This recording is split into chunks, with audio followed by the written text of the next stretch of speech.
Alright, so I'm going to do kind of like a wrap up, catch up sort of thing. And already got my cat here. I realized that I've read quite a bit, but I haven't been making videos about it. I've been updating my Goodreads.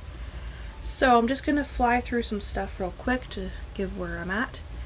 Most of these books were from the library, so I don't have them anymore. First one I want to talk about is House of Earth and Blood #1, called Crescent City by Sarah J. Maas. This one is about this girl, and the world is that everyone is sort of magical. Like there's vampires, angels, fairies, all that sort of thing, but it's normal and they all coexist. The book was very dramatic, I guess you could say. It was really action-packed. It kept my attention. There's like a murder and they're trying to solve like what happened. And I absolutely love this book. I gave it 5 out of 5, which surprised me because other Sarah J. Maas books that I've tried to read I absolutely hated. So it was nice to find one that I really connected with. Okay, I also have them written down here. I also read Mumbo Gumbo Murder by Laura Childs. I gave this one 3 out of 5. It's a cozy mystery set in New Orleans, or New Orleans. I'm not sure how do you say it? How do you say it, Shane? New Orleans or Orleans? Tomato. Okay. And what I liked about this one was there was recipes at the back, but it was very, kind of cliche, very light reading, so not like a huge, like really great book or anything. I got another one by a different author with the same idea. This is by Cynthia Baxter. It's called Murder with a Cherry on Top. I don't know that I'm going to read this one. We'll see. This one has recipes in it too, I think. Does it? At the very back? Yeah, salt and sweet chocolate syrup with bacon, brown sugar bourbon ice cream, black raspberry frozen custard. So I might check out the recipes part of it. Then I read a couple of non-fiction. I read Why Does the Stock Market Go Up by Brian Feroldi. I gave this one 4 out of 5. I thought it was a really good overview of some terms and some basics with the stock market, so if you're a beginner it's a really good resource to have. I also I DNF'd Blockchain for Everyone by John Hargrave, so I gave it 2 out of 5. It was more about his experience of how he got into blockchain, which is not very useful for anyone that's trying to understand it now. So I didn't get anything out of it, so I stopped reading it. I read The Four Agreements by Don Miguel Ruiz. I had no idea it was this tiny. Comes with a very nice keychain, or not keychain, bookmark. This one is basically like these 4 rules to guide your life. So like, the first one is like be true to your word. Second one is don't take anything personally. Third is don't make assumptions, and fourth is always do your best. So I mean, I'm not 5, so I didn't need to read this, even though it's written for adults. So I give this one like 2 out of 5 stars.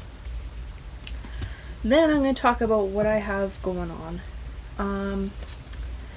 I'm reading some manga. I'm getting through Boruto. Yeah. So I read 1 and 2. There's 2. Got 3 and 4, so I'll probably read one of those today actually. So that's been good. I took out some poems by Dylan Thomas, collected poems. I've read a couple of these, but I haven't read all of them yet. But I do like it so far, so I'll continue with that. The cover I don't like though. It's a bunch of flies, which is not very nice. Doesn't really make you want to grab the book, but there it is. Now this other book of poetry, I'm just barely started it. Barely. But I really, really like it. It's really, really cute. It's called Otter by Catherine Applegate. It's about an otter. And just really very short poems.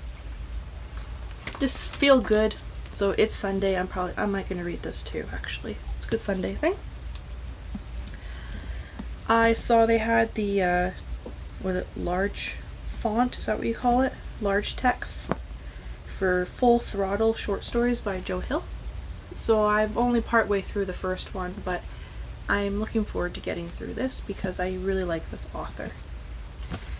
And finally, right now, I'm currently reading Kai Kei by Vaishnavi Patel. That far in. Really, really like this one so far. It's like Indian, like East Indians. And she is from a little village.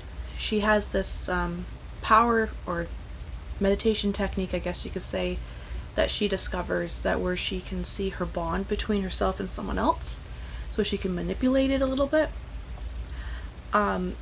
It's a very cultural book, I guess you could say, in that she goes like against her culture. You know, she's expected to be married off and be very docile and everything, but she doesn't like that. She has a twin brother and she likes to, you know, play with swords and stuff, which is not allowed. There's gods in this book, and yeah, I'm really, really enjoying it so far. The characters are pretty good. Her character is good as well. And yeah, I just think that it's very just an enjoyable read. It's not like a hard one to get through, but it's interesting, and I think it might be interesting because I don't really read that much about Indian culture, even if it's like made up fantasy. So that, I think, is everything that I've read so far recently. So yeah, just a quick update. Let me know what you guys are reading, and yeah.